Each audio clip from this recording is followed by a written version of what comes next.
আসসালামু আলাইকুম রহমতুল্লাহি ওয়া বারাকাতুহু।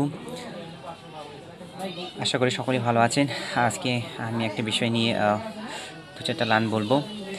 আমরা আমাদের নবী হযরত মুহাম্মদ সাল্লাল্লাহু আলাইহি ওয়াসাল্লাম এর জীবন থেকে আহ, তার জীবন থেকে আমরা অনেক জিহাদ, অনেক যুদ্ধর কথা আমরা শুনেছি এবং আমরা এটাও জানি যে যে হযরত মুহাম্মদ সাল্লাল্লাহু আলাইহি সাল্লামের মাধ্যমে একজন মাধ্যম বলতে এখানে যে তিনি বর্ষা নিক্ষেপ করে এবং তার মাধ্যমে একজন ব্যক্তি, একজন ইহুদি বা কাফের বলে আমরা উনি মৃত্যুবরণ করে। তো এই সেই সম্পর্কে আর কি আমরা এখানে একটা কথা খুঁজে পেয়েছি। আমরা এটা একটু আজকে পড়বো ইনশাআল্লাহ।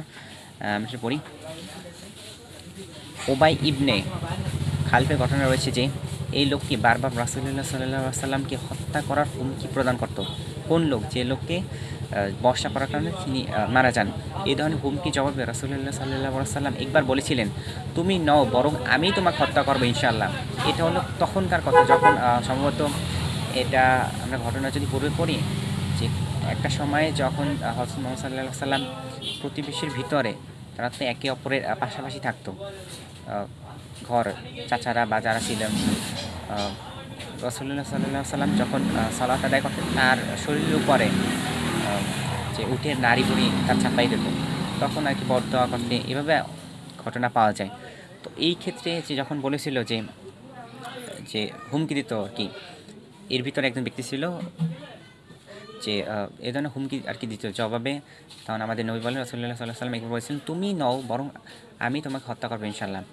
এরপর যখন এই উহুদের যুদ্ধ সংঘটিত হয়, রাসূলুল্লাহ সাল্লাল্লাহু আলাইহি ওয়াসাল্লাম অন্য একজন সাহাবীর হাত থেকে, মানে অন্য একজন সাহাবীর হাত থেকে আমাদের নবী একটি বর্ষা নিয়ে উবাই, ওই লোকটার নাম ছিল উবাইয়ের প্রতি নিক্ষেপ করেন। এতে তার ঘাড়ের নিকট সামান্য জখম হয়েছিল। পরে উবাই বারবার বলছিল যে আগের কথাটা যে নবী বলছেন, মুহাম্মদ সাল্লাল্লাহু আলাইহি ওয়াসাল্লাম মক্কায় বলেছিলেন, আমি তোমাকে হত্যা করব, আমি তোমাকে হত্যা করব। তিনি আমাকে থুতু নিক্ষেপ করলেও আমার প্রাণ ফিরে যেত। মানে তিনি যদি, আমাদের নবী যদি থুতু নিক্ষেপ করতেন তাহলে সে মারা যেত, সেটা তিনি বলছেন।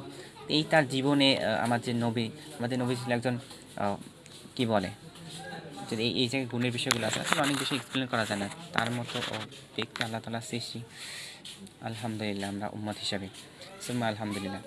মানুষ যেমন গুণ বৈশিষ্ট্য মনে প্রাণে পছন্দ করে, সেসব তার ভিতরে এত অধিক ছিল যে এতগুলো গুণ বৈশিষ্ট্য একত্রে আর কাউকে দেয়া হয়নি। মাশাআল্লাহ। নবী করিম সাল্লাল্লাহু আলাইহি ওয়াসাল্লাম মর্যাদায়, শ্রেষ্ঠত্ব, আভিজাত্য ও চারিত্রিক সৌন্দর্যে সর্বোচ্চ আসনে অধীনিষ্ঠ ছিলেন। ক্ষমতাশীলতা, আমানতদারিতা, সততা, সত্যবাদিতা, সহিষ্ণুতা ইত্যাদি গুণ